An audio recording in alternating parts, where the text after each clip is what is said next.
Yeah, and I also feel that things that I repetitively think about or say, I'm able to manifest. Like, you know, this house, for example, I manifested this because I obsessively used to take my uncle's Audi, and I used to take a girl to Young and Eglinton, Silver City to the movies, and then to Pickle Barrel for dinner. And then I used to go tell her like, yo, you wanna go see where I'm gonna live one day? Yeah. Cause this is where I'm gonna live one day. And my uncle had the Audi, and I used to drive these same 3 streets right here. That used to be my route right there. I used to come down Park Lane where we're at, then back to Post Road, and then back Bridle Path. And Prince used to live around here. Oh, wow. So I used to pretend like I knew which one Prince's house was. Every night I'd pick a different house. While you're on the journey, you have to disconnect from the end goal, you know? Because if you're just focused on some end goal, then you might get there, but it'll be hard to progress past that because you're so focused on that one destination that it's like, you know, you maybe forget everything in between, and maybe you could have done more in between. He always told me, like, just be here right now, live right now, and do the best you can right now. Don't worry about what that end goal is. It's great to have goals, it's great to have dreams, but it's just like you get too attached to it, and sometimes it could be a self-destructive thing. So, I mean, I just kind of try and progress as much as I can. Why do you care so much about success? Have you figured that out? I'm just addicted to it. Why?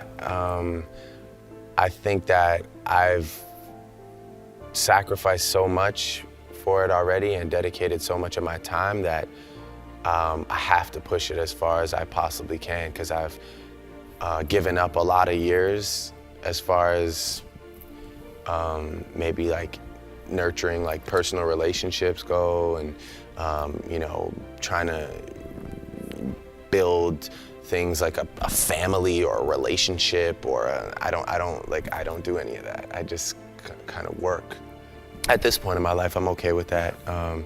You know, as you receive things in life, money, blessings, whatever, your appetite begins to grow, right? So it's like if I give you $1 million tomorrow, you're gonna learn what it's like to have $1 million, and then you're gonna start being around people that have $10 million or $100 million. Yeah. You're gonna learn that there's other things that you can't get with $1 million. Right. So your appetite grows, and I think the initial visions that I had for myself just kind of manifest. The feeling I get when I'm out in the world is one of respect. I think that my career has a lot of integrity, and I think I'm very excited about that, because I think I could have let that drop a bunch of times. And I also think one of my biggest accomplishments is the fact that I didn't let this massive, massive change in my life destroy me, you know?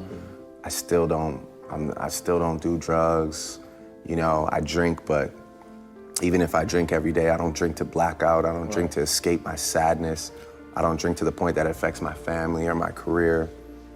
I think I'm just happy that I'm still intact. You know, that's my biggest accomplishment. I made a lot of money. You know, did a lot of things, been a lot of places, had a lot of opportunities to f this up and didn't. And, you know, I could be at dinner with my mom and still hear her say, like, you know, I'm proud, you're still you, you're in there, you know? I'm looking at you, you're there, it's you. It's not like a shell of who you used to be or something like that, you know? I love my space, I love my work, and I love my routine. And for me to break that for somebody, it would just have to be like a really special person that fits into that puzzle and that is supportive of the things I'm doing. Have to be somebody that has taste in music. It'd have to be somebody that I get along with so much to the point that when we're separate, I'm feeling like I can't function properly without their presence. I'm really self-conscious about my music, and even if I do a good job, I always wonder, you know, how I could have done it better. I rarely celebrate anything, and just for anyone watching this that's wondering how this happened, you know, that's really the answer. It's being so unsure how you're getting it done that you just kind of keep going in the hopes of figuring out the formula. Just feeling so lucky and blessed that the fear of losing it keeps you up at night. I didn't really write a grandiose speech about how to make it work or what it took, because, you know, to be really honest with you, I don't quite understand it myself. I know that I've spent an incalculable amount of hours trying to analyze all the things I did wrong.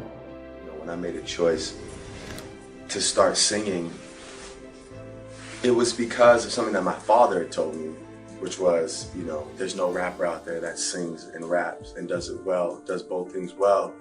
And he's like, in order to be successful, you're gonna need something other than just what everyone else is doing. Twitter isn't real, by the way. It's not like there's no gauge on like real life on Twitter. That's a terrible medium to like exist in. And you can enjoy it. You can even indulge in it, but like, just don't live your life by that weird code on that internet program. So if there's something for you to express, it has to be your own thing. Like, I don't know what you like to do. Maybe you like to like do yo-yos, and yo-yo is your self-expression. Weird example. Yo-yo game. But hey, maybe it's like painting. Maybe it's making clothing. Like, I'm not sure what it is. As far as expressing your feelings, if you happen to be one of those people that's eloquent enough and you enjoy words, then I always encourage you to do it any way you see fit, whether it's poetry, music, or whether it's just direct communication with people. But like, get off the internet. Like, tell somebody like, come meet me for a drink. Let's have dinner. Let's go for a walk. You know, like real life.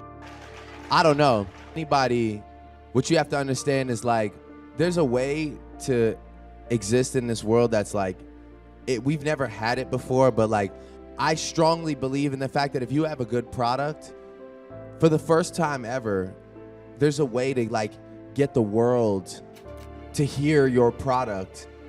And if it's good, you will see the results from it. You understand what I'm saying? Like, artists will drop a mixtape, and if that mixtape picks up, you know, whether it's like House of Balloons or Party Next Door, like, I remember seeing when House of Balloons dropped, I remember people being like, yo, I'm in the Netherlands right now listening to House of Balloons. It's like, you know, we have such a platform to access the entire world. And my biggest thing to you, your question was, how do you, like, I guess, catch the attention? It's just about finding your own moment, you know, and having the music be great, as cliche as that sounds. But it's just like, man, you know, there's not a lot of great music to choose from. So when somebody is great, the world will let you know. Trust me. It doesn't take me. It doesn't take this guy. The world will let you know. All you have to do is put it out there. And there are people who scour the internet every day looking for the next big thing. And I promise you, if that product that you have is potent enough, you will be the next big thing. And I feel like that's it, you know? What does money mean to you? Well, I think less than the dollar value, it's just more about the idea of growth and business mindset too. You know, 25 million at the time seemed crazy to me, but when you start becoming a headlining touring act and, you know, brands want to get involved with you and you can go do private events and whatnot, it's, you know, you're capable of making it. And now I want to, you know, for sure, obviously keep touring, keep making music, but now I see that there's other ways, as far as like, you know, this global ambassador thing, as far as maybe starting, I want to invent something. I want to start a company. I want to do something that has maybe nothing to do with music. Well, why do you care so much about success? Have you figured that out? Well, I don't want to be number two. I think that would be a weird thing to sit here and say, or I don't care, you know, I want to make this city proud, you know, that's a main reason for me. And number one, it takes a while to even become that. I don't even know what number, it's like number, I hate numbers, by the way, you know. I like to say I just want to win, you know.